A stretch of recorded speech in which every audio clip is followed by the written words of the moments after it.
What is going on, y'all? It is the Caveman back at it again with another video, and it's been a hot ass minute since I've talked about my beloved Buffalo Bills. There's just been nothing to talk about regarding the Bills. That's the unfortunate reality of the offseason as it currently stands. There's just been nothing. I suppose I could have been talking about things regarding the draft and everything, but I feel like my thoughts haven't changed all that much where I could have been making consistent videos on it, and I feel like I just would have been reiterating and making the same video over and over again, which I certainly didn't want to do. So I figured I would just wait until the draft was right around the corner to make a big old video talking about my finalized thoughts regarding the Bills and what they may do come Thursday night. That is exactly what you have clicked on right here. These are all my finalized thoughts going to Thursday night. The draft is finally right around the corner. It's finally freaking here. I feel like we've been waiting for this damn day to come for freaking weeks and even months now. But before we hop into the meat and beef of the video, you guys know the freaking drill around here, man. Mott's applesauce, you can't go wrong with your Mott's applesauce. This stuff just hits different. An applesauce a day keeps your soul alive, or whatever I said a couple videos ago. That's the motto. Eat your applesauce. The shit tastes damn good. So the NFL draft, it's Thursday night. It's right around the corner. There are so many different possibilities that could happen with the Buffalo Bills and what they may do with their pick come draft night. It could be traded. We could take a corner. We could take a running back, an interior offensive lineman. We could take an edge rusher.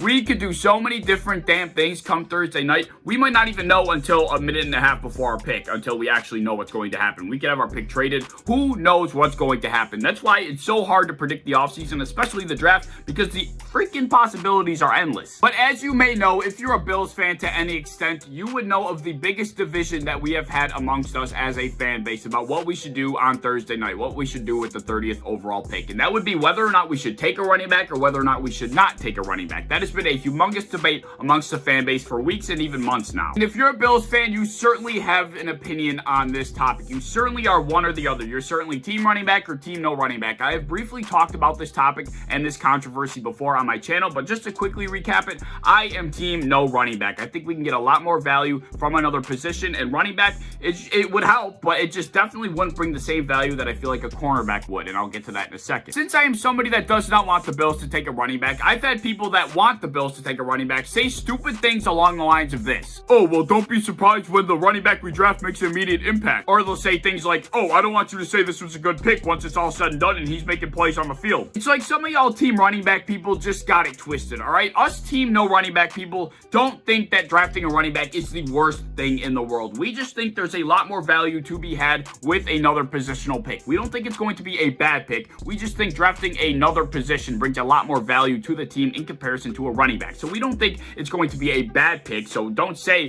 when we sit here and say, oh, it's a good pick, that we're supposed to be in the wrong, because at the end of the day, we just think there's more value elsewhere. That's all. Yeah, I just wanted to clear the air with all of that because I know I will catch a couple of I told you so's if we do end up drafting a running back, and I'm sure I'll throw a couple out there myself if we don't draft a running back. But if we do, I just ain't trying to catch any I told you so's because my opinion is more neutral than it is team running back, or team no running back, I should say, at the end of the day. So I ain't trying to hear all of it. For the sake of conversation, we're briefly going to cover the running back situation that we have on our hands regarding Thursday night. We obviously have Travis Etienne and we have Najee Harris. Which of these two guys would you rather have if we're going to go with a running back? Both of these guys are so damn good that you can't just sit back and say, oh, Najee Harris is better than Travis Etienne or Travis Etienne is better than Najee Harris. They're just not comparable in that sense. You have to look at it prospectively. Which of the two guys and their skill sets brings more of a benefit to your team? Obviously, us being the Buffalo Bills. Which of the two guys will benefit your offense more? And in my personal opinion, Najee Harris and his lack of speed is not going to be the answer to that question. I'm looking for somebody more like Travis Etienne, whose pass catching ability is very, very, very good, and he's got a very good burst of speed. So he, if we're going to go with a running back, is my personal choice out of the two. Just don't think Najee Harris and what he personally brings to the table is, it's not that it's not good, I just don't think it benefits or brings enough value to where it's worth taking him in the first round, for the Buffalo Bills at least. But who knows, neither of these guys could be there by pick 30. They're both so freaking talented that neither of them could even be there by the time we freaking pick. So yeah, like I said, I just wanted to quickly cover my thoughts on the running back situation if we were to go that route on Thursday night, but I don't care about that anymore because I want to cover what I truly think we should do, and that would be going with a corner at pick 30 come Thursday night. That is where I feel like the most value comes from by far. I have been on the cornerback hype train for a while now, and my mind has not shifted in the slightest bit because no moves have been made and no other player or no other anything has come out to make me change my mind. The cornerback position is where I feel like the most value comes from, and it's not even close. We all know who the top cornerback prospects are, right? J.C. Horn, Patrick Surtain, we got Caleb Farley, we got all these top cornerbacks that probably won't be there by the time we are picking at pick 30. Let's be real here. These top corners are probably not going to be here. The only guy out of the top cornerback prospects that I could see dropping is Caleb Farley, and that's only because teams are afraid of his recent back surgery that he just had, and they just don't want to get into trouble with a guy that is injury riddled. Obviously, that makes sense. That's the only way I see one of these top corners falling to us, and even that's a stretch. I truly do not think Caleb Farley and his potential, his ceiling is so high that he will even come close to falling to 30. With that being said, this cornerback draft class is still very talented, and there still are a lot of different guys we can go with, and it seems like the mock draft favorite amongst Bills fans, amongst everybody,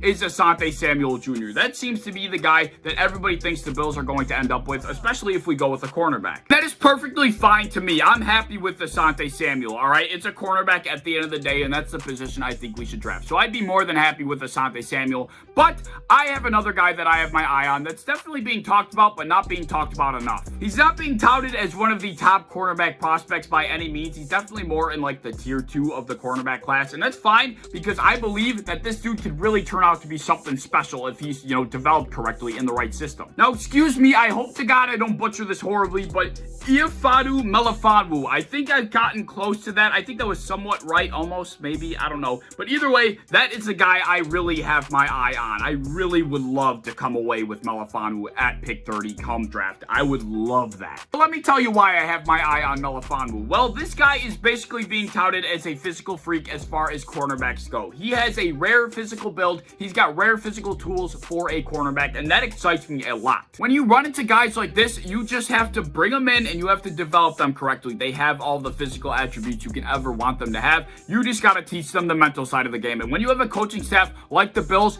they could certainly give him that mental side and they could develop him into something special. If I was a fan of a team that needed a cornerback and I didn't believe in the coaching staff as much as I believe in the coaching staff of the Buffalo Bills, Melifonwu would not be the guy for me or my team because you need to groom and you need to develop a guy like this. A guy like this is a major risk, but if you believe in the coaching staff and you think they can develop and groom them correctly, they could turn out to be superstars. So if I was a fan of, like, I don't know, just some random dog shit team, let's say the Bengals, and let's say hypothetically they needed a cornerback, I would not believe in the Bengals and grooming a guy like Melifonwu. I would rather go with a guy that's a lot more proven, that's a lot less of a risk.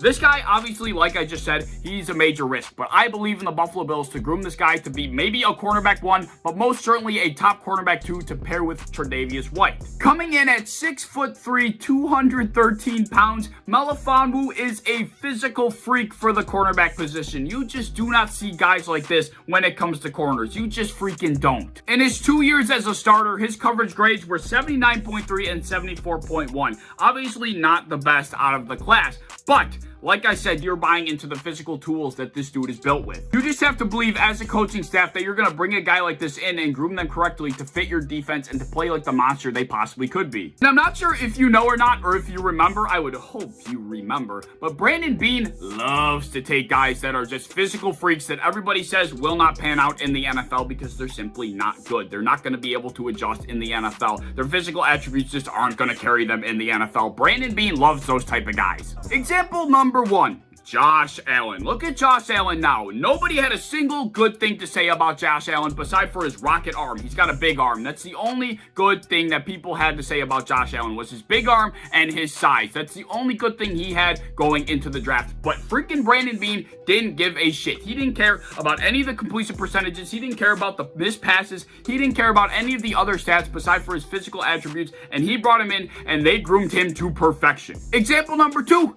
Tremaine Edmonds, he came in the same year as Josh Allen. Brandon Beane brought this kid in. This dude is so freaking young, but he's so big and he's so damn fast for his size. It's unheard of. Like, if you go back and read the pre-draft scouting reports on these two guys, on Josh Allen and Tremaine Edmonds, nobody had a single damn good thing to say about them other than their physical attributes. That was it. But Brandon Beane did not give a flying shit about what anybody had to say about either of these guys, and he pulled the trigger on both of them, and look at both of them now. Although for some reason people think Tremaine Edmonds isn't very good right now, or he won't be very good throughout his career, but I think people often forget how young this kid is. He's commanding an entire defense at the age of what, 22? Did he just turn 22 or something like that? Like, this kid is super young, and he's going to develop into a superstar in this league, and he's already very, very good. He's just figuring things out, you know? So yeah, Brandon Beane does not give a shit about what anybody has to say about any of these guys, and he has shown in the past that he likes his physical freaks, and Ifeatu Melifonwu, I hope I said that somewhat close to right, is a physical freak, and I honestly would bet that Melifonwu is definitely on Brandon Beane's radar. So not only is Melifonwu the guy that I want the Bills to pick, but I truly think Melifonwu is the guy the Bills are going to pick come draft day. If I were to make a mock draft right this second, I have Ifeatu Melifonwu as the Bills' 30th overall pick going into Thursday night. I truly think that's who the Bills are going to go with, and I would not be I couldn't be happier. I really could not be happier with that. But as always, if you guys have any thoughts you want to share, please leave them down in the comments below, whether it's about the video, about the draft come Thursday night, about the Bills, anything you may have to say, leave it down in the comments. You guys know I love to talk to you guys. It's my favorite part about the channel. If you enjoyed the video, please like, subscribe, do all the fun stuff. If you want to hit the bell to be notified when I upload, I would appreciate that. If you want to go over to Twitter, follow me over there. I would appreciate that as well. But I hope to see you in the next one. Peace.